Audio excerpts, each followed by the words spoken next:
Yo quiero presentarles a nuestro siguiente invitado. Él trabaja en la Conferencia Episcopal de los Estados Unidos y está a cargo de la comunidad hispana, se los voy a poner así en esas palabras, de la comunidad hispana católica a nivel de los Estados Unidos, de parte de la Conferencia Episcopal, ¿verdad? USCCB, ¿no? Él ha sido y fue el coordinador, porque no sé si ya está terminando el proceso, pero bueno, ¿se acuerdan todo eso que inició hace varios años del proceso del quinto encuentro en los Estados Unidos? Algunos de ustedes tuvieron la oportunidad de ir al encuentro nacional, ¿no? Pero él estuvo a cargo en la coordinación nacional del quinto encuentro. Y para nosotros es un privilegio tenerlo aquí por primera vez en el Diplomado Mater Dei. Y quiero que recibamos con mucho cariño a Alejandro Aguilera Titus. Bienvenido, Alejandro. Gracias. Buenos días. Qué alegría estar aquí con ustedes. De veras es un placer, Lalo y tu equipo. Muchas gracias por invitarme. He escuchado mucho de este programa y aquí estoy con ustedes. De veras. Y empezamos además con Giancarlo, que qué música tan excelente. Y una de las características del liderazgo, que es el tema que me han pedido presentarles, es la alegría. Un líder cristiano es un auténtico, es un líder alegre. Porque en Jesús, en su resurrección, lo que más desborda el saber que estamos en las manos de nuestro Señor es lo que motiva nuestra alegría. Voy a manejar el tema del liderazgo desde el punto de vista hispano-latino, que es ser un líder latinamente. Y voy a compartir con ustedes varios ejemplos e instancias de lo que es ese liderazgo. De tal manera que ustedes puedan, en primer lugar, saber a nivel teológico, a nivel eclesiológico dentro de Estados Unidos, qué es lo que se identifica como un líder para este tiempo, para esta iglesia en este país. Y también ver cómo ese liderazgo es algo que constantemente se va desarrollando. Ese es más o menos lo que les quiero presentar. Primero con una historia que es importante hacer. Esta es la historia de un señor que iba caminando por el monte y tenía sus tierras, y tenía sus gallineros y tenía algunos animalitos. Iba caminando y de repente se topa y se encuentra con un huevo de águila. Ahí estaba. Seguramente se había caído del nido. Entonces ese señor, ese granjero, pues se compadece del huevo de águila, lo recoge, llega a su granja y pues ¿dónde creen que lo puso? Pues en el gallinero. Entonces ahí acomodó ahí con alguna gallinita el huevo de águila. Pasaron los días y pues de repente pues resulta que pues lo que tiene que pasar con un huevo, ¿verdad? Gracias a Dios, sí, ¿verdad? Se rompió y nació el aguilucho. Y así nació y creció y como iban pasando los días iba aprendiendo pues como pollito de corral. Entonces salía y escarbaba en la tierrita y sacaba sus gusanitos y de repente cuando se emocionaba como que corría y como que abría las alas y volaba un poquito por encima del piso, pero luego pues cayó otra vez. ¿Por qué? Pues porque así son los pollos, ¿no? Así vuelan los pollos. Y pasaron los días y la semana y él cacareaba y seguía comiendo y seguía como queriendo volar. Un día, viendo hacia arriba, se dio cuenta de algo maravilloso. Era un ave impresionante, con unas alas enormes y planeaba y volaba, contrastando con ese cielo azul, apenas moviendo sus poderosas alas doradas. Y preguntó entusiasmado, ¿qué es eso? Ah, dijo un pollo que estaba junto a él, ese es el águila real. La más poderosa de las aves. Pero tú no pienses en eso, porque nosotros somos pollos.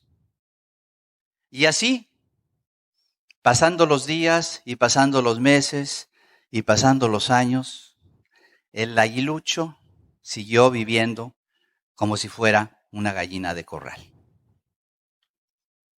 ¿Qué les parece la historia? Medio tristona, ¿no? Sí. Si nosotros recontáramos esa historia utilizando, ¿verdad?, ciertas imágenes, imagínense que en esa instancia en la que el aguilucho vio al águila, ¿verdad? Si esa águila real hubiera planeado por encima del gallinero y de repente hubiera aterrizado ahí en medio de la terracería del gallinero y se hubiera acercado caminando al aguilucho y le hubiera dicho: tú no eres un pollo de corral, tú eres un águila. ¿Qué hubiera pasado? Otra historia, ¿verdad?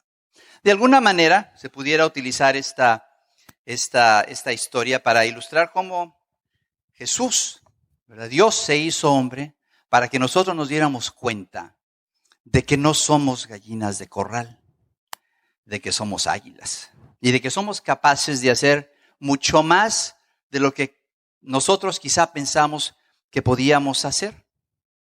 Que nuestra vida muchas veces se va empiando y cacareando y escarbando y buscando gusanitos, cuando realmente fuimos creados para algo mucho más grande, mucho más trascendente, mucho más importante.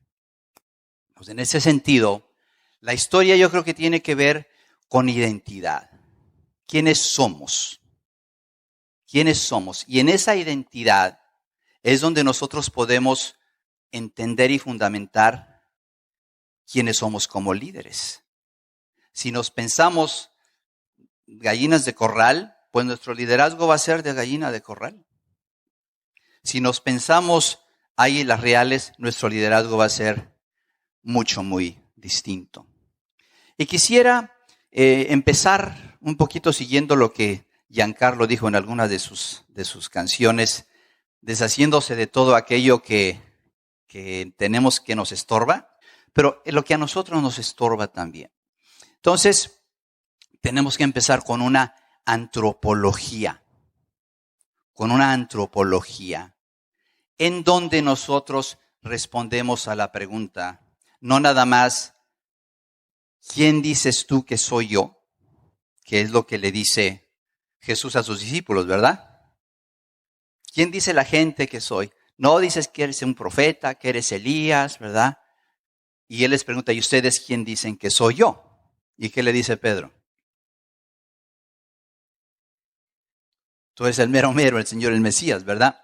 Pero hay otra pregunta que es tan fundamental como esa. ¿Quién dice Jesús que eres tú?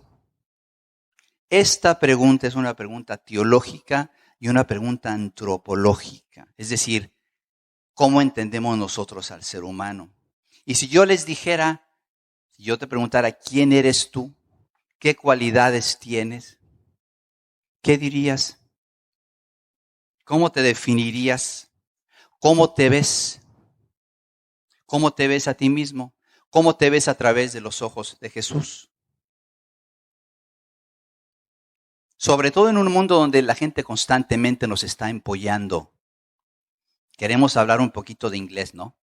Y estamos esforzándonos por aprender y nos dice el compa, ya, te sale bien mal el English, ¿por qué te estás haciendo gringo o qué? Empollado, ¿verdad?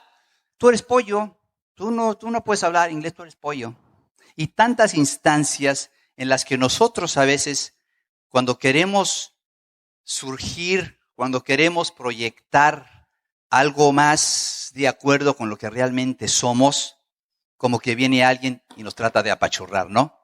Entonces es muy importante el estar consciente de que no somos pollos y no dejarnos empollar por los demás. Y sobre todo, no empollar a los otros. La primera característica de un líder es, ese líder sabe quién es. Yo les pregunto, ¿cuáles son los estereotipos que se dicen de los hispanos? ¿Quiénes somos para este país muchas veces? Para las noticias. ¿Quiénes somos? ¿Cómo nos definen? Criminales, ¿qué más? Dormilones, ¿qué más?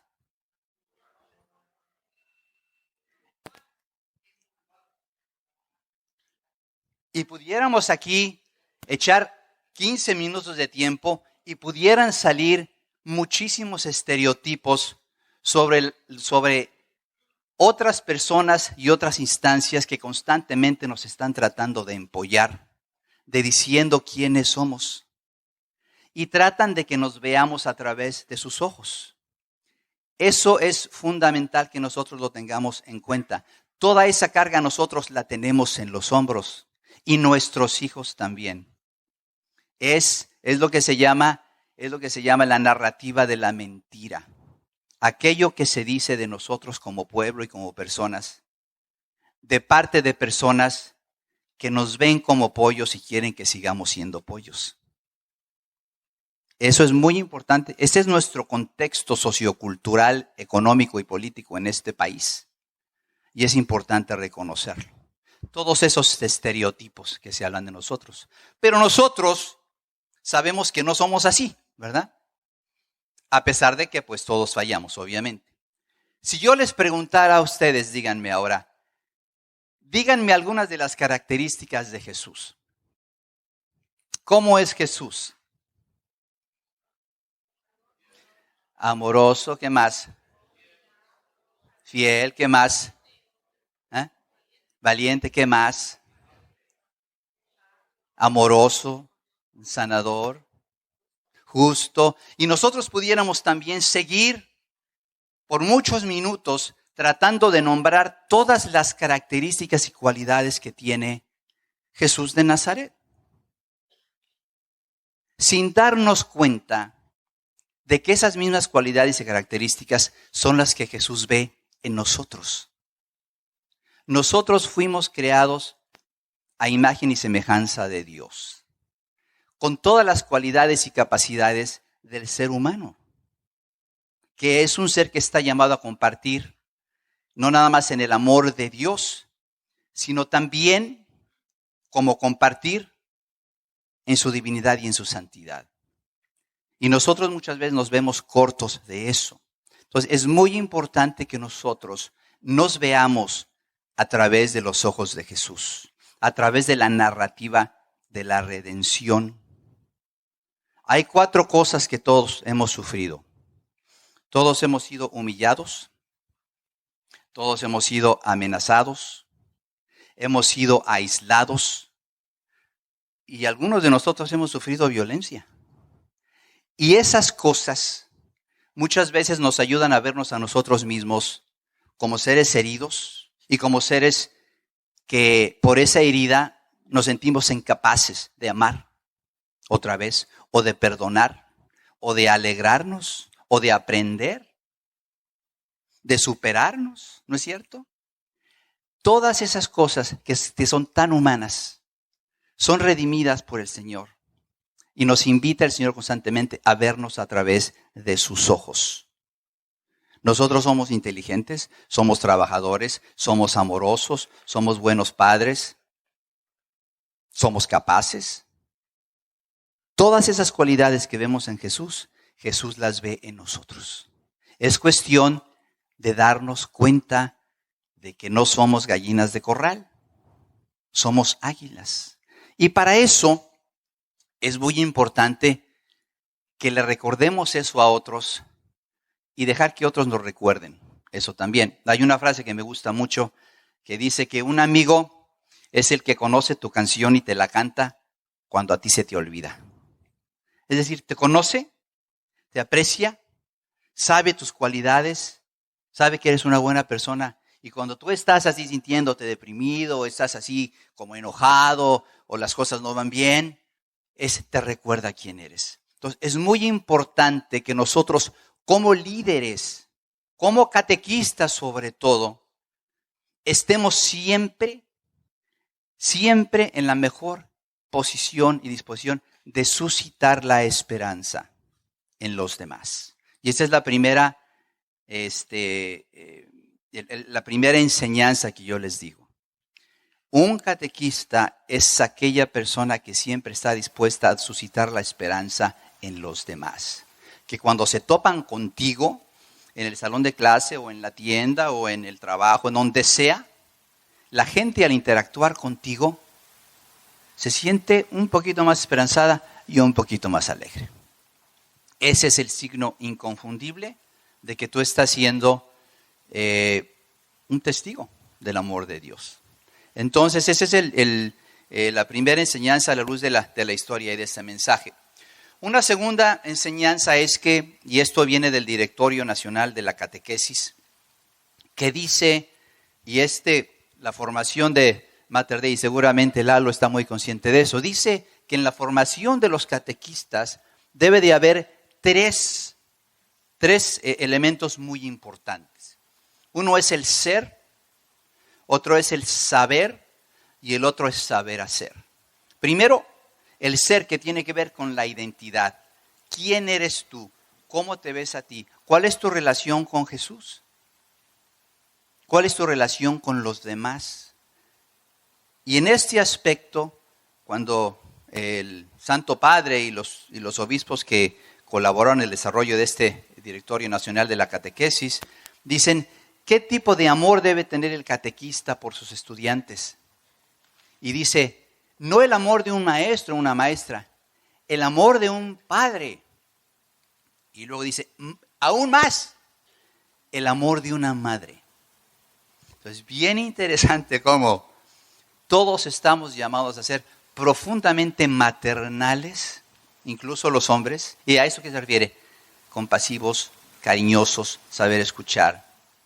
Con cualquier persona en la que estemos enseñando, cualquier persona con la que estemos en posición de enseñar, que experimente en nosotros el amor y el cariño maternal de Dios. Y para nosotros, como somos marianos, pues eso se nos hace muy fácil porque tenemos a la Virgen de Guadalupe, o a la de Chinquirá, o a la de cualquier país que tenga, ¿verdad?, su vocación mariana. Nosotros entendemos mucho el amor maternal de Dios a través de la Virgen, ¿verdad? Entonces, eso es el ser del catequista. El saber tiene aspectos de fidelidad muy importante. Quien sabe como catequista tiene que ser fiel a Jesús y a sus enseñanzas y a Dios. Tú estás ahí para enseñar las enseñanzas de Jesús, no las tuyas. Obviamente, en el mejor de los casos, el catequista por excelencia es aquel que sus enseñanzas están en perfecta sintonía con las de ¿quién? Con las de Jesús. Pero como todavía estamos en proceso nosotros de santidad, hay que ser fieles al mensaje de Jesús. Esa es la primera fidelidad. Pero hay otra segunda fidelidad. Hay que ser fieles a las personas a las que estamos enseñando. ¿Y eso qué tiene? ¿Cómo se entiende? Que tú cuando le enseñas ya sea a tu hijo o a tu hija o a un grupo de jóvenes en la catequesis o un grupo de adultos, yo aquí con ustedes, debo tener un profundo respeto por su proceso. Yo no puedo imponerles mi espiritualidad y mi manera de ver o entender a Dios. Y si ustedes tienen alguna duda sobre Dios, yo no estoy aquí para aplastarte y decirte, pues qué tonto eres o te falta la fe, porque entonces no estoy siendo un buen catequista, estoy centrándome en mí mismo. El buen catequista es el que da espacio para la duda del hijo, para la duda del esposo, para la duda del estudiante. ¿Por qué? Porque la duda en el proceso de fe es la duda de esa persona y esa persona tiene que encontrar la respuesta en su vida y en su tiempo. Entonces tiene que haber un profundo respeto por los procesos de aprendizaje y de desarrollo de los catequizandos, es decir, de aquellos que están siendo catequizados. ¿Se entiende esto? El ser, el saber y el saber hacer tiene que ver con una serie de habilidades y de técnicas que nosotros debemos manejar para poder ser buenos catequistas, para poder ser buenos maestros. Lo que menos le interesa ahorita a un joven es a talking head, ¿verdad? Que estoy diciendo yo ahorita, ¿no? Alguien que nada más esté hablando constantemente, sobre todo con los jóvenes, después de 3 segundos se acabó el cuento. Entonces, quien trabaja con los jóvenes en la catequesis tiene que ser muy hábil en manejar distintas metodologías, distintos medios para poder mantener la atención de los jóvenes, que no es fácil, y ayudarlos to engage, ¿verdad? A que se involucren en la conversación que tú quieres llevar. Entonces, el ser, el saber y el saber hacer son muy importantes. Les voy a presentar esta mañana, desde el punto de liderazgo, ¿qué es lo que propone el Papa Francisco desde el punto de vista de cualidades de líder, pero también de metodología? ¿Qué es lo que dice él? ¿Cómo es que nosotros podemos ser discípulos misioneros? ¿Cómo podemos ser catequistas? ¿Qué características debemos tener? Y lo voy a poner dentro del contexto de Estados Unidos, de tal manera que podamos tener unos ejemplos concretos. ¿Listos para arrancar? Y aquí sí se puede ver la pantalla, ¿verdad? Si pudiéramos, ¿se puede apagar la luz? ¿Nada más la de aquí o no? La palabra que pongo aquí es Jesús fascina. ¿Por qué? Porque sobre todo para los que los trabajan con jóvenes, si ustedes leen las Sagradas Escrituras, lo que hace Jesús es fascinar a la gente. Hace de lo bueno algo atractivo. Incluso los que no están de acuerdo con él, se quedan fascinados por sus obras, por sus palabras, por cómo se relaciona con los demás. Esa fascinación, yo diría, es lo que le pasa al buen catequista. Yo les pregunto, ¿a ustedes les ha tocado que de repente están ante alguien, ya sea en una situación de enseñanza o en cualquier otro lugar, y están platicando ustedes con ellos, o con él, o con ella? Esto generalmente pasa de uno a uno, ¿verdad? Y de repente ustedes se quedan con la impresión de que esa persona se sintió en la presencia de Dios con ustedes. ¿Les ha pasado eso? Que la gente experimentó la presencia de Dios en su vida por medio de ustedes. ¿Les ha pasado eso? Alcen la mano. Eso, cuando ustedes realmente están comunicando ese amor de Jesús, están fascinando a esa persona con ese amor de Jesús. Y el Papa Francisco habla de cómo es esta metodología que se puede seguir. Y es en lo que me voy a enfocar ahorita. En su exhortación apostólica, La alegría del Evangelio, Evangelii Gaudium, en el número 24, el Papa Francisco dice que hay 5 pasos que nosotros podemos tener como guías para poder crear una cultura del encuentro, para poder ser discípulos misioneros. La nueva evangelización de la que habló Juan Pablo II y luego Benedicto XVI y el mismo Papa Francisco, el Papa Francisco también le dice como la cultura del encuentro. Entonces, cuando yo hablo aquí de crear una cultura del encuentro, estoy hablando de la nueva evangelización. Y dice que hay 5 pasos fundamentales que se toman para poder lograr ser un discípulo misionero y crear una cultura del encuentro. El primero es primeriar, que es una palabra que se inventó el Papa Francisco. No existe en el diccionario de la lengua española. Y quiere decir tomar la iniciativa, dar el primer paso sin miedo. Ayer yo fui primeriado por Rolando. Él no me conocía, él me fue a recoger al aeropuerto y fue acompañado por Prudencio y me esperó y me llamó y me llevaron a comer y luego me trajeron para acá. Me amó, me primerió, y pues obviamente pues yo fui el beneficiario de eso, ¿no? Qué bueno.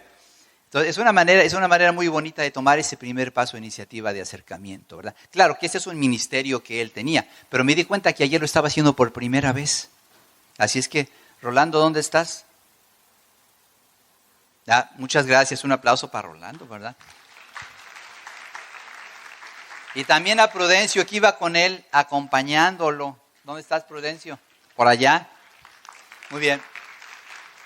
Entonces, ese es un primer paso. El segundo paso es involucrarse. Una vez que nosotros tomamos ese primer paso, nos involucramos, es decir, nos ponemos en los zapatos del otro. No involucrarnos para el chisme, ¿verdad? Involucrarnos para hacer de la situación o del problema o del reto de esa persona también algo nuestro, ¿verdad? Un tercer paso es acompañar, que es lo que estaba haciendo Prudencio ayer con Rolando, ¿verdad? Era acompañarlo para que Rolando pudiera hacer su ministerio bien.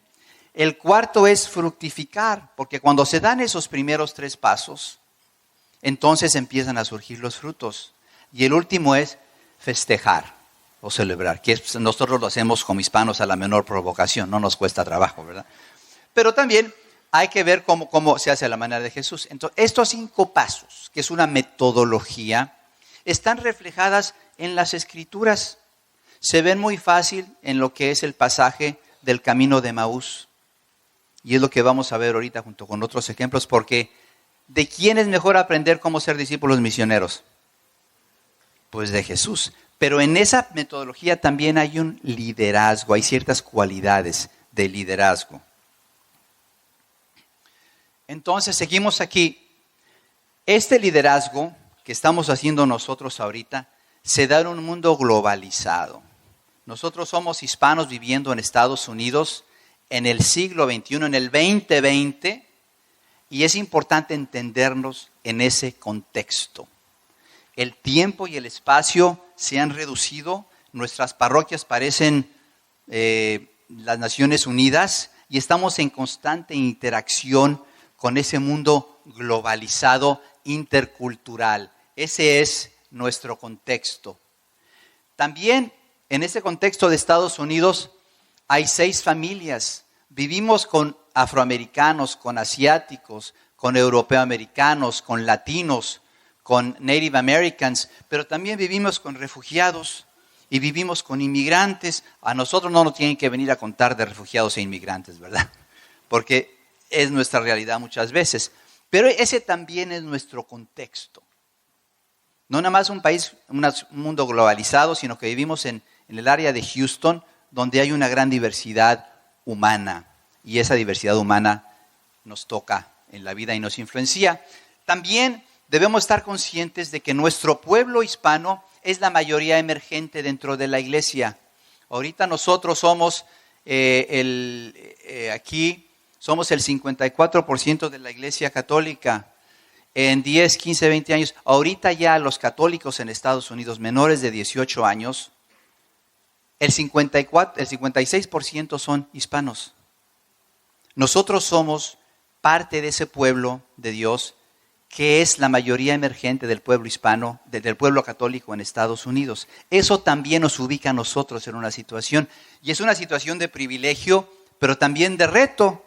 ¿Por qué? Porque si son un chorro estos cuates, they are taking over. ¿Han oído eso? Se están quedando con todo. Y eso es impresionante ver cómo la presencia de nuestro pueblo en Estados Unidos no nada más es una presencia de inmigración, muchas veces económicas. En el contexto de la historia de salvación, el pueblo hispano es un pueblo misionero a la nación y a la iglesia de Estados Unidos. Nuestra presencia es transformadora del catolicismo aquí en Estados Unidos y de la sociedad. No nada más dentro de la iglesia, también en la política. Nosotros ya somos el segundo bloque mayor de votantes en Estados Unidos. Eso es parte de nuestra realidad. Nuestro liderazgo como hispanos no debe reducirse al templo y a los salones de clase. Tiene que ser ejercido en el mundo. La mayoría de su aportación como hombres y mujeres hispanas a la transformación de este país a la luz del Evangelio no va a venir los domingos, ni el tiempo de la catequesis, ni siquiera en Mater Dei. Va a ser como lo que aprenden en Mater Dei y lo que celebran el domingo, va a llevarlos a transformar sus hogares y sus comunidades. Porque la iglesia existe para santificar al mundo, no para llevar más gentes los domingos a la misa. ¿Se entiende eso? Entonces, el liderazgo es un liderazgo que tiene también una proyección social. Ahora, en esa diversidad que nosotros vivimos, el Papa Francisco dice que las diferencias entre las personas y comunidades a veces son incómodas. Y ustedes lo sienten en sus parroquias, ¿no? Tratamos por muchos medios de no toparnos con los que no son hispanos, ¿verdad? Les damos la vuelta. ¿Por qué? Nos vemos saliendo y entrando del parqueadero, pero hasta ahí. ¿Por qué? Porque crea cierta incomodidad. Dice, es incómoda, pero el Espíritu Santo que suscita esa diversidad puede sacar de todo algo bueno y convertirlo en un dinamismo evangelizador que actúa por atracción. Es decir, toda esa incomodidad que a veces sentimos, por el Espíritu Santo podemos encontrar que también somos hermanos y hermanas con ellos. Es uno de los grandes retos a nuestro liderazgo. ¿Cómo nosotros vamos a primerear a nuestros hermanos blancos y a los morenos y a cualquiera para que se den cuenta de que nosotros no somos pollos, somos águilas? Y las águilas tienen la responsabilidad de que todos nos veamos a través de los ojos de Jesús. La diversidad tiene que ver siempre, ser siempre reconciliada con la ayuda del Espíritu Santo. Solo Él puede suscitar la diversidad, la pluralidad, la multiplicidad y al mismo tiempo realizar la unidad. La unidad de ustedes en sus parroquias, con los blancos y los morenos y los asiáticos, eso, a fin de cuentas, brota del Espíritu Santo. Pero si no está encarnada en ustedes, el Espíritu Santo no va a poder aterrizar. Uno de los grandes retos del liderazgo parroquial es el constante empollamiento de un grupo por otro. Incluso dentro de los hispanos, el empollamiento de un movimiento eclesial por otro movimiento eclesial. ¿Saben de lo que hablo, no? Ese tipo de actitudes no nada más no son de liderazgo, son antiliderazgo. Eso tiene que acabarse, ¿verdad? Porque eso es lo que precisamente debilita la posibilidad de que el Espíritu Santo entre en nuestras vidas.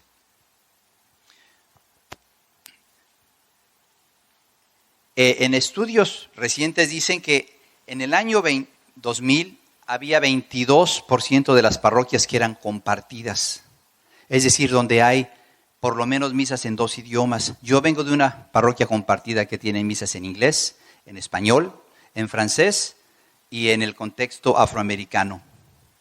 Es una parroquia compartida por distintas comunidades, pero es una sola parroquia. ¿Quién vive en parroquia compartida? Es nuestro mundo, es nuestro contexto eclesial, la parroquia compartida. En el año 2010 era el 33% y ahorita está en el 39%. Es decir, con cada año que pase va a haber más parroquias como las de ustedes. Y dentro de esas parroquias, ¿qué tipo de liderazgo van a ofrecer los hispanos en esas parroquias? ¿Qué tipo de liderazgo van a ofrecer? Ese es un reto, dentro de la comunidad hispana y más allá de la comunidad hispana. Hacia el final de la segunda presentación voy a hablar un poquito más sobre esto, porque hay muchos niveles de liderazgo dentro de la iglesia.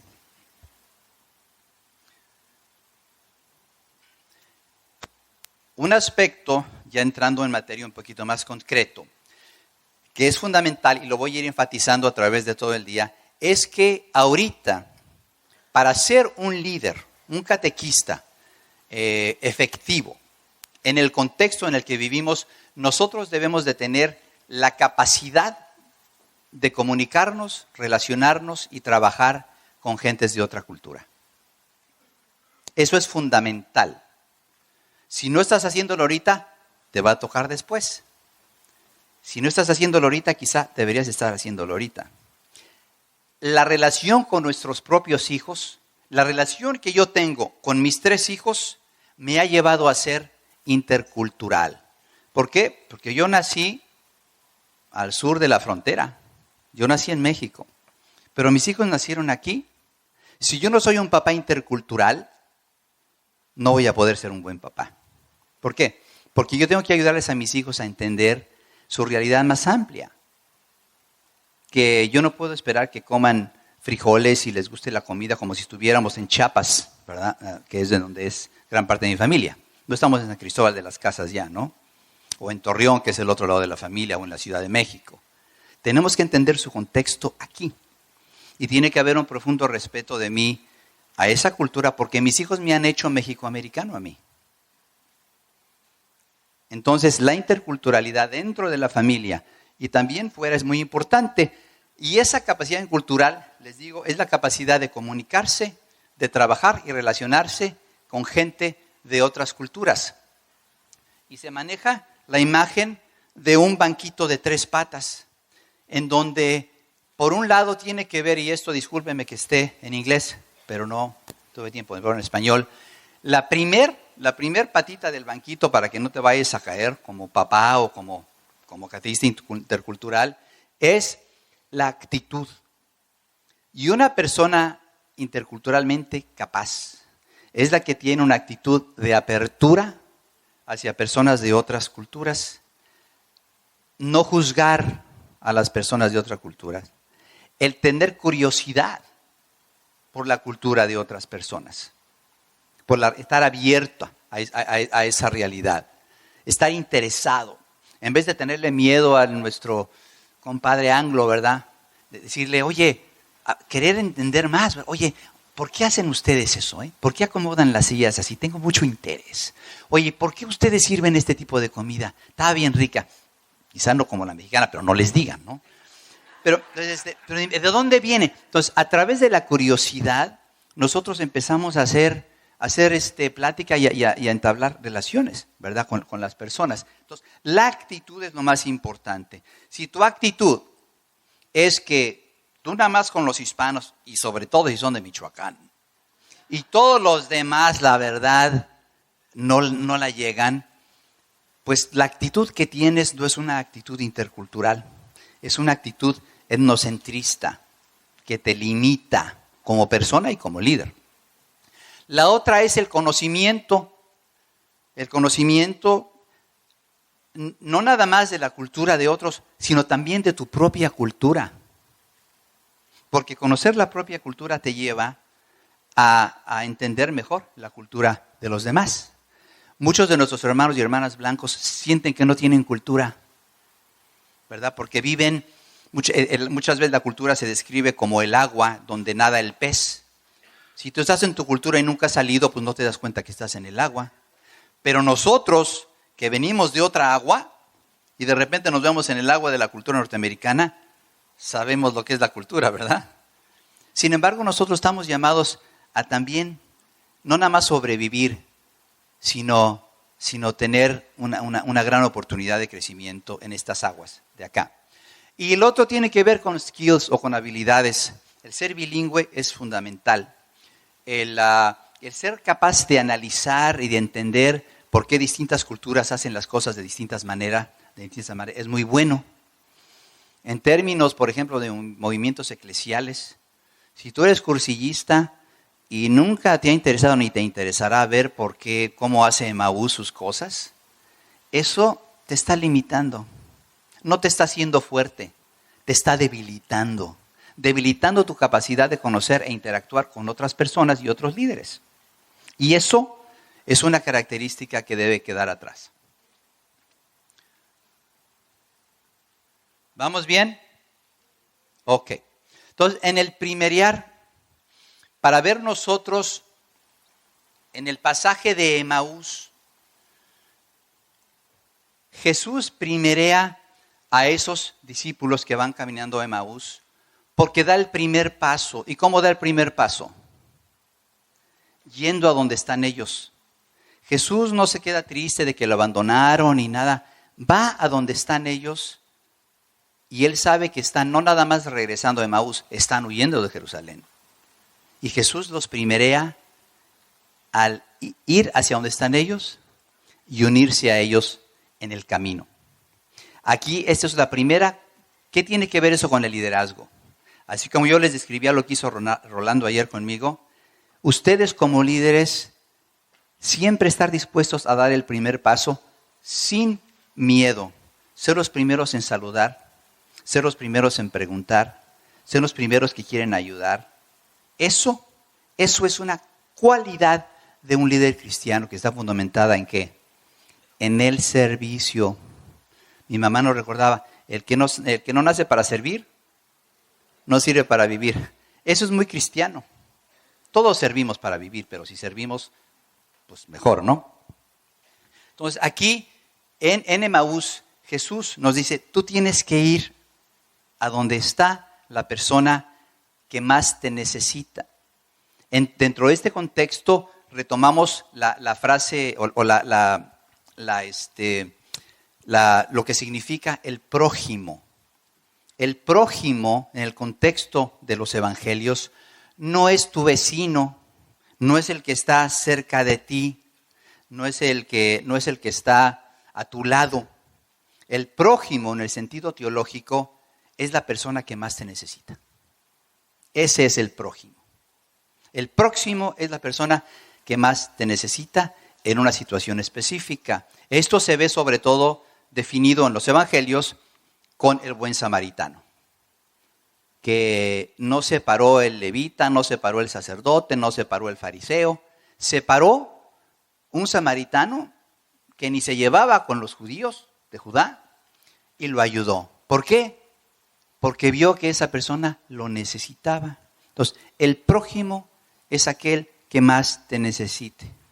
Ahorita yo les voy a pedir que tomen su bolígrafo, su pluma, su lápiz, y así espontáneamente escriban el nombre de alguien que ustedes saben que es su prójimo ahorita, de alguien que realmente necesita su ayuda. No es el que está más cerca de ti, no es el que está a tu lado ahorita, no es tu vecino, pero alguien que necesita tu ayuda. Ese es tu prójimo. En este primeriar, que como les dije ya es tomar la iniciativa sin miedo, porque nos da miedo muchas veces el tomar ese primer paso, salir al encuentro a invitar a los excluidos. Y en ese sentido muchas veces el prójimo son los excluidos.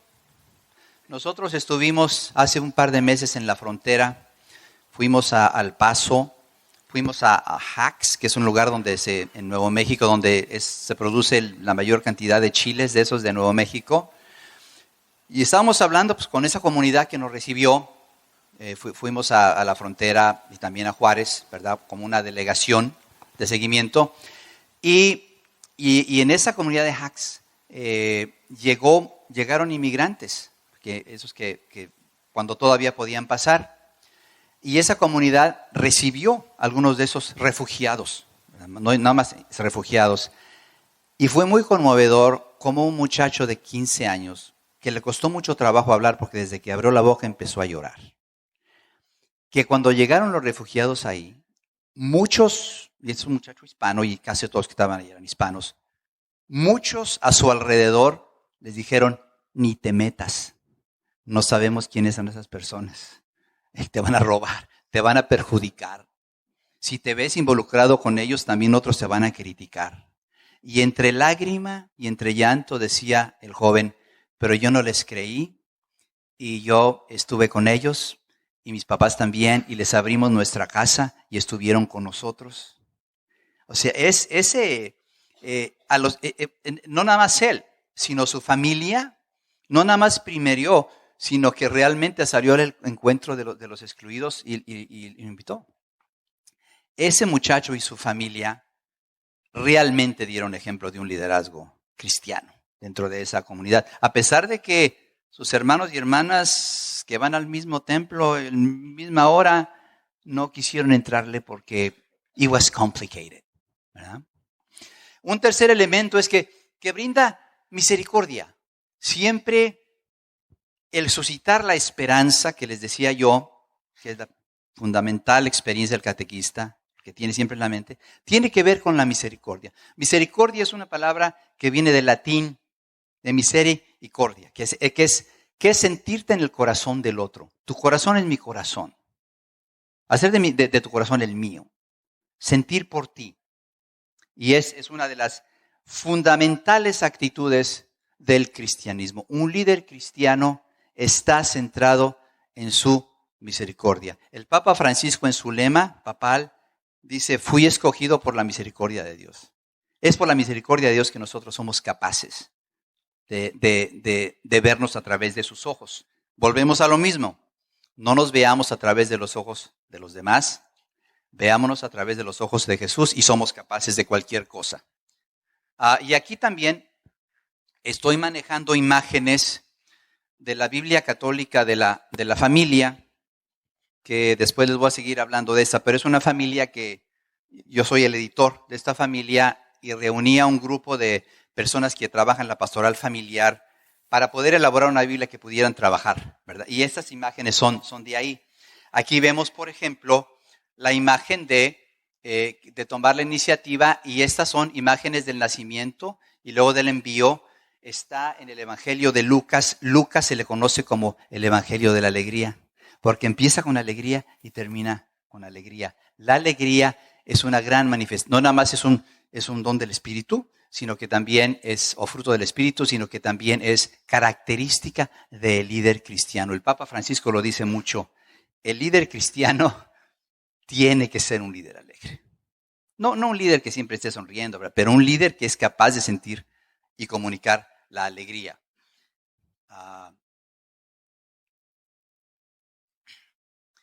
En tu ministerio, ¿verdad? Pudiéramos preguntar, ¿cuál es el primer paso que puedes dar en tu ministerio? No tenemos tiempo ahorita para este proceso, pero si ustedes tuvieran que dar un primer paso en su ministerio, ¿a quién van a primeriar, verdad? Y eso pues tómenlo en cuenta. Involucrarse, como les decía, no es estar de chismoso y meter las narices en los asuntos de los demás. Es realmente meterte en los zapatos del otro. Tiene que hablar con la empatía. En el pasaje de Maús, ¿cómo se involucra Jesús? En la conversación, ¿cómo te llamas? María. Sí, ¿cómo se involucra Jesús? Y esto es fundamental. Después de que se une a ellos el camino, primeriándolos, dicen las Escrituras, voltearon, lo vieron, pero no lo reconocieron. Es decir, que vieron que alguien se unió al camino, dieron la vuelta y dijeron, pues, otro peregrino. Hay unas traducciones de la Biblia que lo describen como otro peregrino o lo describen como un extranjero. Depende de la traducción. Pero dijeron, ahí está ese cuate. Pero sabemos que Jesús estaba suficientemente cerca de ellos como para poder sentir su presencia, para poder escuchar más o menos lo que iban escuchando, ver cuál era su actitud, sentir sus sentimientos, oler el mismo camino polvoriento en el que iban caminando. O sea, como dice el Papa Francisco, fue a la situación en la periferia en la que se encontraban estos discípulos, para poder experimentar esa situación. Cuando fuimos al Paso hace 2 meses, llevamos a muchas personas y obispos que nunca habían estado en la frontera y fueron transformados por esa presencia como ningún sermón los hubiera podido transformar. ¿Por qué? Porque estuvieron ahí, respirando, viendo, comiendo toda esa misma realidad. Y fue bien triste que en un momento había un camión que sobre todo llevaba hondureños, y uno de los obispos les pidió perdón porque ese camión iba de regreso para Honduras, porque no pudieran pasar, ¿verdad? Entonces, y él tuvo esa experiencia, no se la contaron ni la llenó el periódico. Él estuvo ahí con muchos otros, viendo las lágrimas y el dolor de esas familias que, cansadas, exhaustas, enfermas, regresaban a su país porque no podían tener la oportunidad de cruzar. Entonces, ese es involucrarse. Jesús se involucra, pero no se involucra, y además de una manera muy, muy sutil. No llega y dice, ¿por qué me abandonaron? Yo soy el Señor, no me reconocen, tan ciegos. Se involucra en la realidad de ellos. Pone atención, se interesa, está en cercanía y luego les pregunta, ¿de qué van hablando por el camino con tanta tristeza? Es con una pregunta. Y es otra cualidad del líder. El buen líder es don preguntón o preguntona, no es don hablador. Un buen líder se reconoce por la manera en cómo hace las preguntas interesándose por los demás. Nosotros a veces pensamos que el líder es el que siempre está hablando y el que habla más bonito. A veces es el peor de los líderes. Un líder que pregunta y se interesa por la opinión de los demás y la vida de los demás, ese es el mejor líder. Entonces, a través de esa pregunta, él dice, ¿pero cómo? ¿Eres el único que no sabe lo que pasó? ¿Eres el único? Y les digo, algunas traducciones, ¿eres el único extranjero? Otras dicen, ¿eres el único peregrino? ¿Sabía Jesús lo que había pasado? Nadie lo sabía mejor que él. Entonces, ¿por qué les preguntó? para tener una conversación, ¿cómo te llamas? Blanca. Entonces, sí. ¿Por qué? Porque a Jesús no le interesa echarles el rollo. Lo que les interesa es escuchar la experiencia y acompañar a estos peregrinos en su situación. Y le pregunto, ¿acaso no eres el único que no sabe qué cosas? No nada más pregunta, sino cuando le dicen, ¿eres el único que no? ¿Qué cosas? Es fascinante lo que Jesús, fascina a estos discípulos eso, y los deja, y además muestra un profundo respeto, porque esos peregrinos, y lo dicen, y es que le empiezan a contar y le echan todo el rollo, es que Jesús de Nazaret, que nosotros pensábamos que era el Mesías, que nos iba a salvar, y que nuestros propios líderes, ¿verdad?, lo han condenado, y él era bien visto a través, ante Dios y ante los líderes, pero ve aquí que ha muerto, y luego estas mujeres nos han confundido todavía más, porque nos dijeron que la tumba estaba vacía. ¿Te acuerdas de ese rollo, verdad? Entonces ellos, pues ahora sí, abren su corazón a este extraño y le dicen todas aquellas cosas. ¿Y Jesús qué es lo que hace? Escucha, escucha, escucha, escucha. Si yo les dijera cuál es la cualidad más importante de un líder, es saber escuchar a los demás. Como padre, como esposo, como vecino, porque solamente el que sabe escuchar puede entender. Y solamente el que puede entender puede encontrar las respuestas adecuadas a las situaciones que uno enfrenta. Les voy a contar un cuentito, una experiencia que yo tuve. Jonathan, mi hijo, que tendría unos 5 años, su cumpleaños, pues el papá le compra una pelota de soccer, obviamente, ¿no? Está jugando, estamos ahí en la casa, ¿verdad? Y de repente entra Jonathan, pero bañado en lágrimas. El vecinito le había quitado la pelota. Entonces, pero bañado en lágrimas. ¿Cuál es mi primera reacción como padre? Mendigo muchachito, ¿verdad? Y pues me voy a parar y voy a quitarle la pelota y voy a insultarlo y le voy a... ¿Quién sabe? ¿Por qué? Porque estoy actuando como pollo, como gallina de corral. O sea, sale desde mi herida, desde todas esas experiencias negativas, salen estas reacciones, estos patrones de conducta. ¿Quién va a tratar así a mi hijo? Pero bueno, entonces yo, después de haber tomado una clase así como las que ustedes toman aquí en Mater Dei, pues poquito más inteligentito, poquito más sabio, entonces yo lo escuché. Y sí, y que la pelota, okay, y nada más, y lo escuché, y él lloró, y se sentó en mi pierna, y me dio un abrazo, y seguía llorando, y de repente, Jonathan dejó de llorar, salió, y en 3 minutos estaban jugando otra vez, con Matt, a la pelota. Y se evitó que yo me hubiera peleado con el papá de Matt, que es mi vecino, y entre él quizá 15 años después, todavía la herida de esa confrontación hubiera echado por tierra la relación. Porque que 2 papás entren en conflicto es mucho más difícil que se solucione que 2 niños de 5 años. Matt es el mejor amigo de mi hijo Jonathan hoy. Y yo tengo una relación maravillosa con mi vecino, que sigue siendo mi vecino. Pero el haber escuchado le ayudó a mi hijo a solucionar su conflicto de tristeza y de indignación o de miedo de lo que tenía. Y sin decir yo nada más con escucharlo, él supo lo que tenía que hacer. Entonces, es muy importante el involucrarse. Aquí Jesús los escucha y ellos pueden expresar su dolor, sus dudas, su desasosiego, su desconcierto, su temor. Todo eso va saliendo a través de ¿Por qué? Porque Jesús se involucró. Esto pasa también mucho de los hombres a las mujeres. Los hombres tenemos la tendencia a solucionar los problemas. Entonces, cuando nuestra mujer nos está hablando de una situación, nosotros interrumpimos porque ya tenemos la solución. ¿Y cuántas veces nos han dicho, lo que quiero es que me escuches, no que me soluciones el problema? ¿Amén? Hombres, tenemos que ponernos más abusados. No quiere decir que no haya mujeres que también hagan eso, ¿verdad? Pero sobre todo a los hombres como que nos queda un poquito más ese reto. Involucrarse. ¿Y qué es lo que dice el Papa Francisco para definirlo? Dice, Jesús lava los pies de sus discípulos. Es involucrarse de una manera de servirlos. Después del camino era customarios, llegas a un lugar, Jesús lava los pies. Jesús también se involucra limpiando el templo. Es una manera también de involucrarse.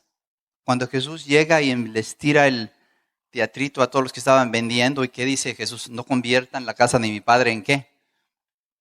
En cueva de ladrones. Entonces ahí Jesús se involucró y eso lo llevó a tener problemas. Así como este muchacho que yo les contaba, él se involucró y lo vieron mal. Y no sé cómo lo hayan tratado sus compañeritos o qué hayan dicho de él.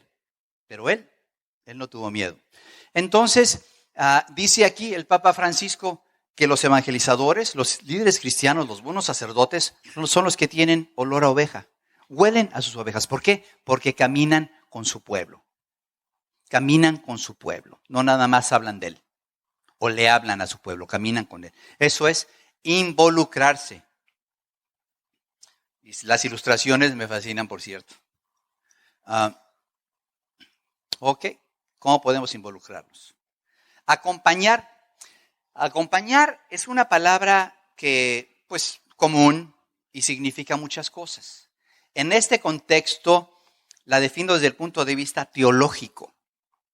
El acompañamiento es una manera de describir y entender lo que hace Jesús en la manera de su liderazgo y a lo que estamos llamados nosotros a hacer en nuestro ministerio, en nuestras familias y en nuestra vida.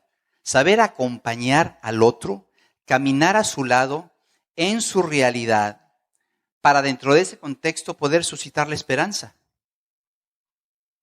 ¿Para qué? Para el acompañamiento que hizo Prudencio ayer, que estaba ahí, que venía, no iba de adorno nada más, iba porque Rolando era la primera vez que hacía eso, y él estaba ahí para ayudarlo, para decirle por dónde, y para motivarlo, ¿verdad? Esa es una buena expresión, un buen ejemplo de lo que es el acompañamiento. Y lo hacía desde el punto de vista ministerial. ¿Por qué? Porque no lo criticó, lo trató siempre con cariño. O sea, conscientemente de lo que estaba haciendo él en acompañar era algo muy importante. O sea, a eso me refiero yo. El acompañamiento a nivel teológico y a nivel eclesiológico tiene que ver con todo el esfuerzo que los líderes en la iglesia debemos de hacer de caminar en solidaridad con nuestro pueblo. En Emaús, el acompañamiento ya se empezó a expresar en el involucrarse, pero luego Jesús también llegó un momento en que les dice, qué duritos de cabeza son. Y se los dijo con cariño, ¿verdad?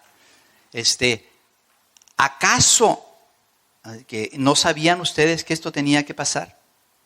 Y entonces, dice la Escritura, les empezó a contar desde los profetas, ¿verdad?, el significado de todos aquellos acontecimientos que habían pasado. Y es bien interesante cómo toda esa misma muerte, esa misma crucifixión, ese dolor, esa traición, ese juicio, todos esos hechos quedaron ahí, pero vistos a través de la palabra de Dios, entendidos de una manera totalmente distinta. Y eso es lo que hace para nosotros la palabra de Dios. Y es lo que hace nuestra relación con Dios. Nos ayuda a ver los mismos hechos, las mismas realidades, las mismas experiencias desde otra perspectiva, que es la perspectiva de la fe. Y eso makes all the difference. Porque ver la realidad desde el punto de vista de Dios es ya empezar a transformarla. Ver la realidad desde el punto de vista de Dios es ya empezar a transformar esa realidad. En la lectura dice, ¿verdad?, que les habló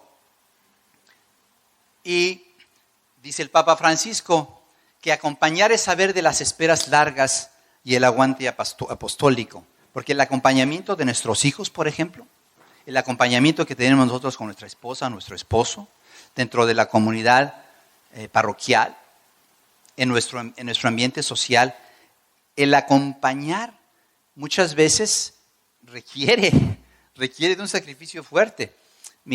Una de mis cuñadas se rompió el tobillo y mi esposa, ¿verdad? Se fue para Nueva York para estar con ella y acompañarla. Y estar 13 horas en el hospital con ella. Y sigue ahí, lleva 3 días cuidándola, acompañándola, ¿verdad? Por cariño, por amor. Y yo la acompaño a ella apoyándola a que haga eso. Entonces el acompañamiento realmente tiene mucho que ver con todo lo que hacemos también en el sacrificio por amor a los demás. Es también, también un contenido teológico ahí. Por más duros que sean los procesos y más largos que sean, uno sigue en la lucha del acompañamiento.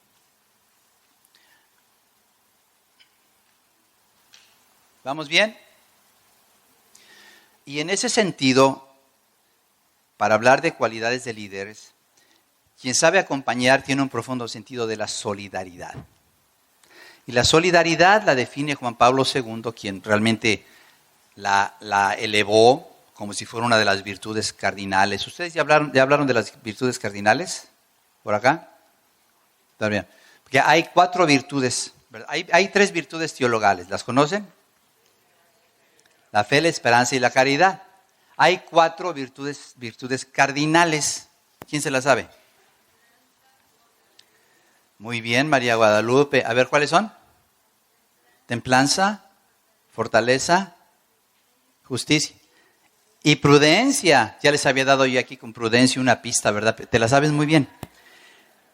Entonces, estas virtudes cardinales, Juan Pablo II, la solidaridad, habló tanto de ella que se entendió como una de ellas, ¿no? La solidaridad es aquel esfuerzo consistente de hacer de la dificultad del otro la tuya y acompañarlo, ¿verdad?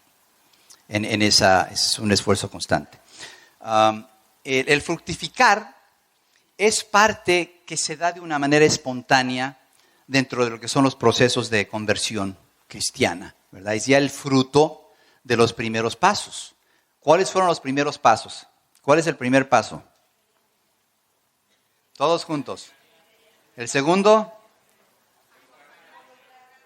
involucrarse. El tercero. El cuarto es fructificar. Y aquí, dentro de lo que es la lectura del evento de Emaús, nosotros nos damos cuenta de que después de que ellos se desahogan y después de que Jesús les habla, ¿qué es lo que surge entre Jesús y estos caminantes? Una relación, hay un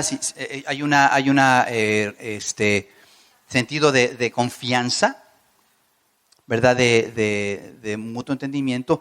Y en ese momento, cuando ya llegan, aquí nos vamos a quedar, dicen.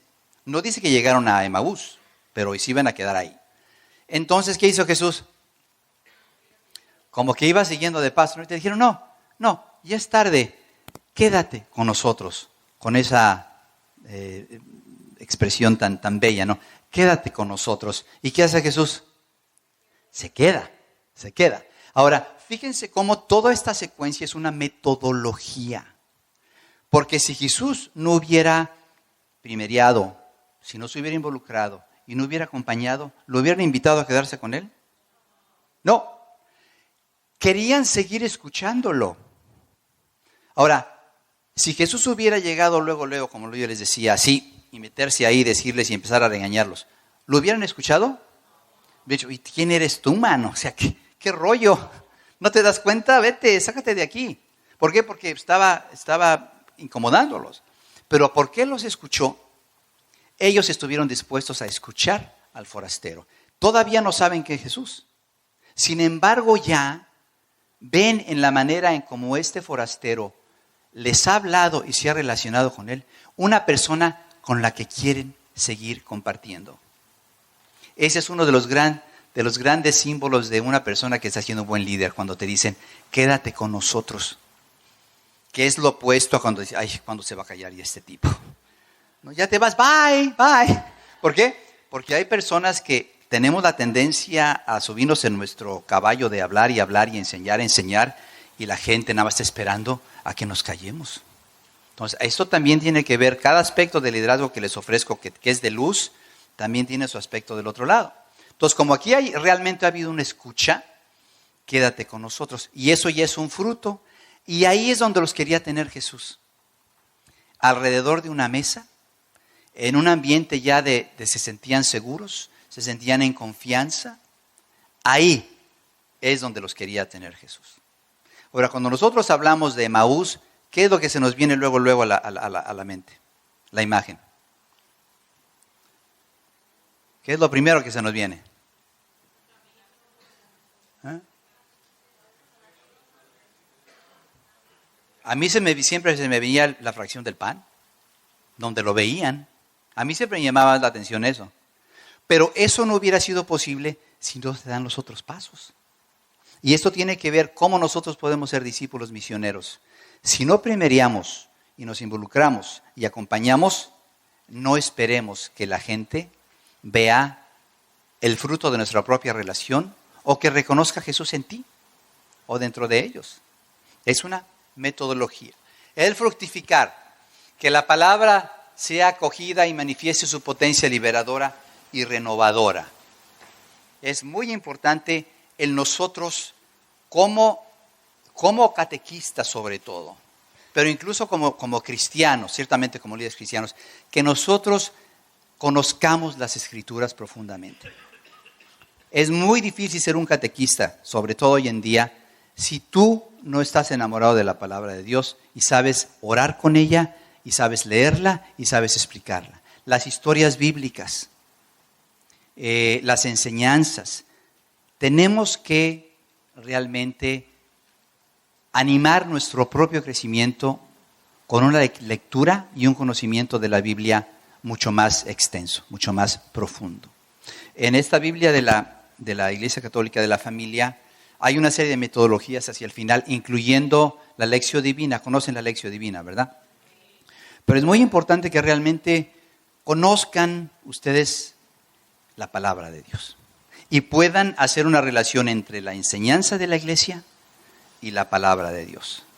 Porque muchas de las preguntas, sobre todo de los jóvenes, vienen de ahí.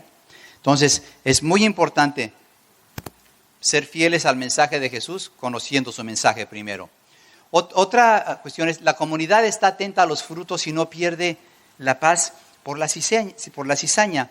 Saber reconocer en instancias familiares, en instancias en la iglesia, en cualquier lugar, aquello que es luz y no perdernos en detallitos a veces negativos, para poder celebrar eso. Es muy importante ser positivos, no cegarte ante lo que sale mal, pero no dejarte llevar por la negatividad. Entonces hay que celebrar, hay que reconocer los frutos por menores que sean. Por ejemplo, hay que sorprender a nuestros hijos haciendo algo bueno, que muchas veces nuestros hijos nada más escuchen de nosotros el no.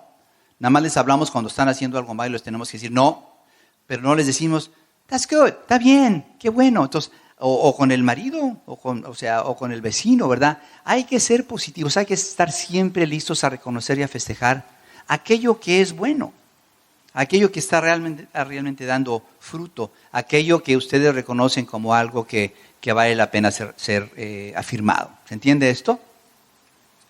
En vez de centrarnos en lo negativo. Y saber dar la vida entera, jugarla hasta el martirio. Obviamente, el mayor sacrificio que puede hacer un cristiano es dar la vida por la fe. Nosotros también damos la vida, el buen cristiano da la vida todos los días.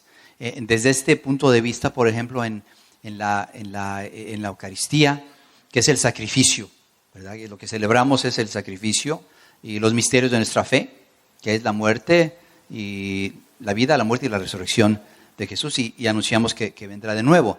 Pero así como el sacerdote in persona Christi, ¿verdad?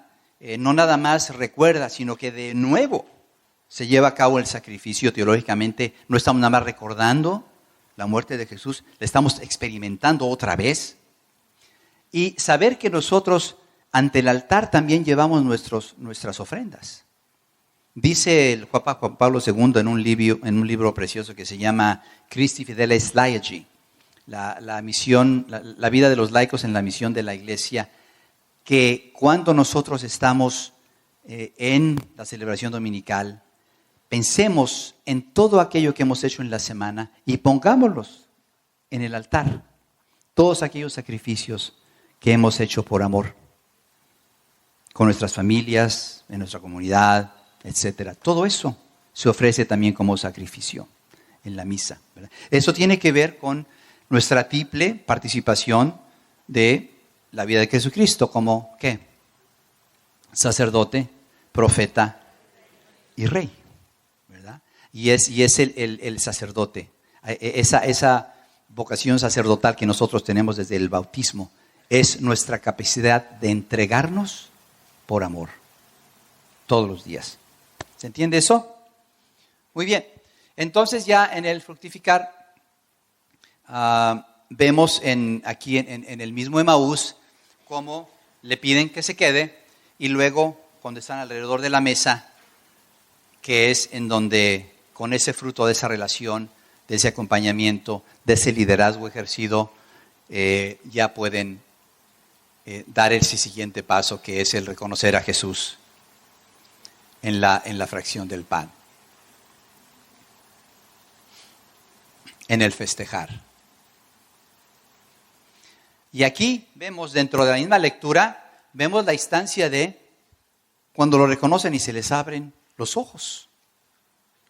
Y en ese momento ellos se dan cuenta de que todas las promesas que les hizo Jesús se cumplieron. Si iban a Emaús sintiéndose fracasados, llenos de dudas, desconcertados, desilusionados, regresando a lo que hacían antes de conocer a Jesús, con la resurrección de Jesús se dan cuenta de que todo lo que prometió Jesús se había cumplido. Y por eso se llenan de alegría y todo tiene sentido otra vez en sus vidas. Esa es la experiencia que tenemos nosotros ahorita, porque sabemos que Jesús ha resucitado. Sabemos eso. Se nos olvida a veces esa certeza. Se nos olvida vivir de acuerdo a esa certeza. Sin embargo, es la certeza que a nosotros nos da toda la capacidad que tenemos para disfrutar y amar y transformar la vida. Estar conscientes de que todas las promesas que nuestro Señor Jesús nos dio se cumplieron en esa resurrección, ¿verdad? Y en ese sentido, dice la Escritura, lo reconocen, pero luego ¿qué pasa? ¿Qué pasa casi inmediatamente? Jesús desaparece. ¿Se pusieron otra vez tristes? No, porque esa alegría, esa certeza llenó totalmente su ser y su corazón de alegría, y de una alegría que ya no se puede acabar, porque Jesús está vivo, Y con esa certeza, estos discípulos de Emaús se convierten casi en los primeros misioneros. En los primeros discípulos misioneros, testigos del amor de Dios. Y la Escritura es bien bonito porque tiene esa frase tan maravillosa que dice: ¿acaso no ardían nuestros corazones cuando hablaba con nosotros por el camino? Porque la fuerza transformadora de Jesús se va dando poco a poco en todos estos procesos de conversión, yo diría, sobre todo en la escucha. Y luego, cuando nosotros tenemos que decir aquella palabra de aliento o de consejo o de apoyo que necesita esa persona en esa situación, en ese momento, que es parte del acompañar y del fructificar. Entonces, con esa certeza, entonces ellos invitaron a Jesús que se quedara porque era ya noche, ¿no? Sin embargo, ellos a la medianoche están regresando. Y no había postes de luz, ni highways. Es casi 1 kilómetro. Son 10 kilómetros entre Jerusalén y Emaús. E inician su camino de regreso. Porque hay una urgencia de comunicar esa realidad que hace que sus corazones ardan. Hablaba a Giancarlo de quemarnos dos, se me hizo medio drástico. Quemarnos dos, pero con eso entiendo porque los corazones también arden, ¿no? Y arden con ese deseo de comunicar la realidad de Jesús. Y así regresan ellos y ciertamente llegan a Jerusalén y les comparten, ¿verdad? A los hermanos. Festejar dice el Papa Francisco en el documento de la alegría del Evangelio, es celebrar cada pequeña victoria, cada paso en los procesos de evangelización, ¿verdad? Y también habla de que la iglesia evangeliza también a través de la liturgia, a través de la belleza de la liturgia, ¿no? Entonces, como pueden ver, aquí estamos hablando de una metodología, gracias, de una metodología que es un saber hacer, es un aspecto del saber hacer, pero también en cada uno de estos pasos hay aspectos de ser y también aspectos de fidelidad. Entonces, si nosotros analizáramos estas 5 realidades que están acá, ¿verdad? Y vamos a ver si ok, no, ya no están aquí. Pero en el ser, en el dar el primer paso, en el primerear, en el ser, ¿qué es lo que nos dice? ¿Por qué primeriamos? ¿Por qué primeriamos?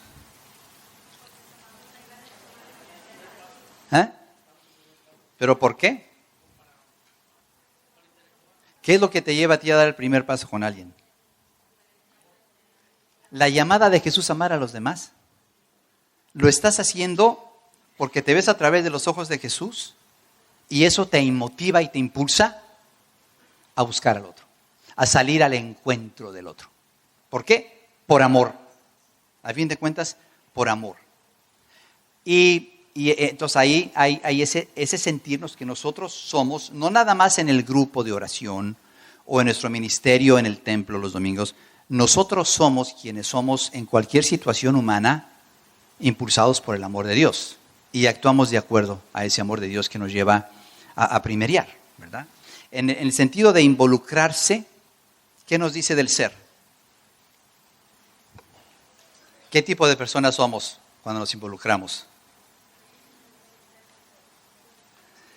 Personas que tienen empatía, que están interesados en la vida de los demás, que están abiertos a la realidad que está viviendo el otro, que se ven de alguna manera con la capacidad de poder escucharlos y posiblemente dar respuesta, ¿verdad? En el involucrarse, ¿qué nos dice del ser?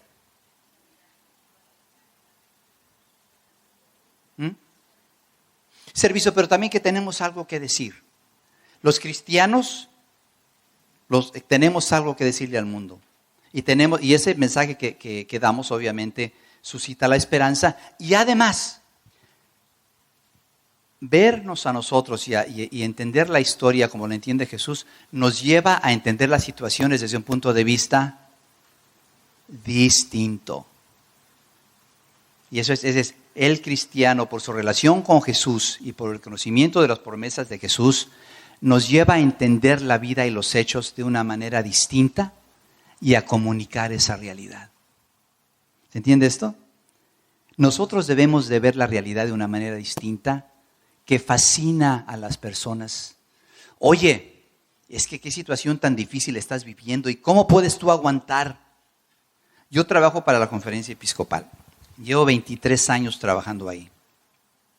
Con todo lo del abuso, todo eso, ¿verdad? Que es una situación muy difícil y a veces muy desconcertante.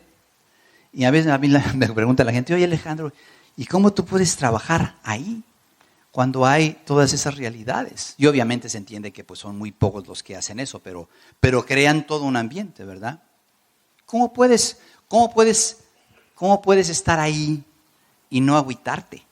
¿Cómo puedes estar ahí y si no, pues mejor me voy a otro lugar porque esta cosa ya se complicó mucho, ¿verdad? ¿Qué es lo que me mantiene ahí? La capacidad de entender la realidad humana y la historia a través de los ojos de Jesús. De ver esa realidad de tal manera que yo llego a otras conclusiones, ¿verdad?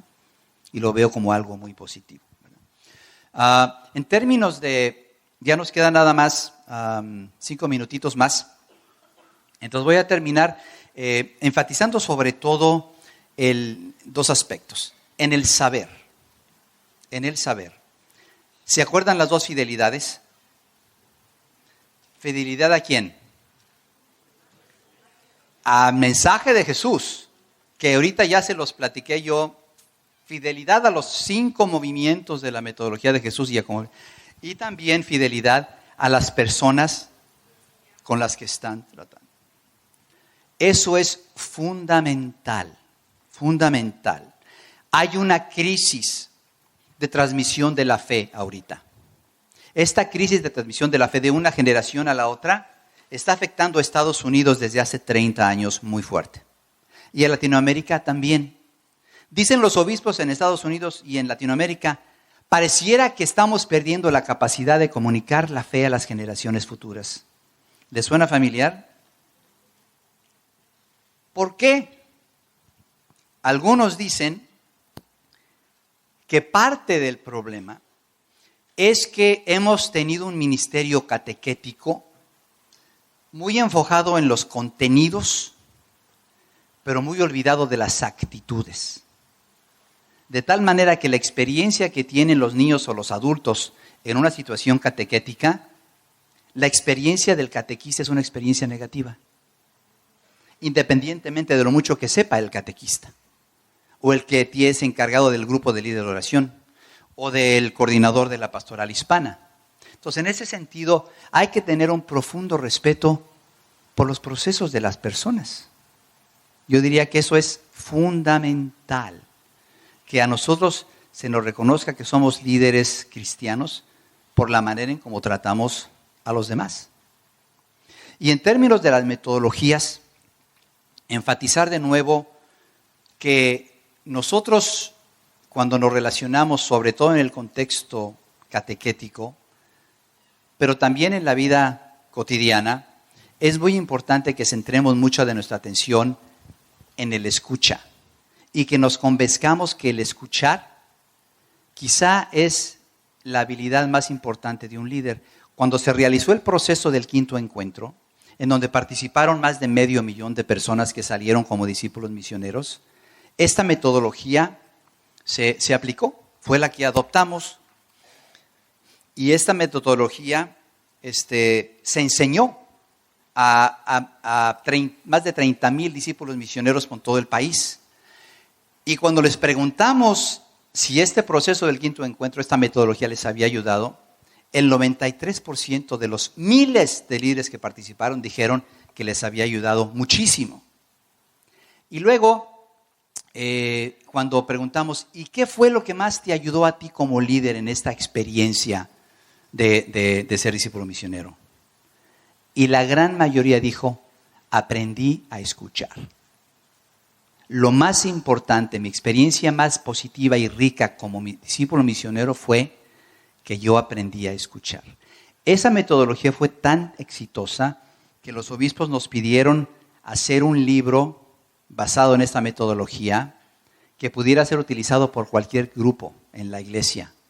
Y aquí yo traje unas copias, ¿verdad? Para que puedan, obviamente lo pueden comprar también por la internet, pero ese recurso se llama Creando una cultura del encuentro, una guía para discípulos misioneros. Entonces, en ese sentido, estén muy conscientes de esas metodologías y pues saber manejarlas, y también en términos de con más explícito, también este es un libro que escribí que tiene que ver con evangelizar como Jesús, que precisamente ilustra pues de una manera más concreta pues todo más o menos lo que les he platicado aquí, ¿no? Entonces hay estos recursos que ustedes pueden ver para su propia pues continuidad, ¿no? Pero entonces aquí les va, en estos un minuto que me queda, a ver si tuvimos éxito.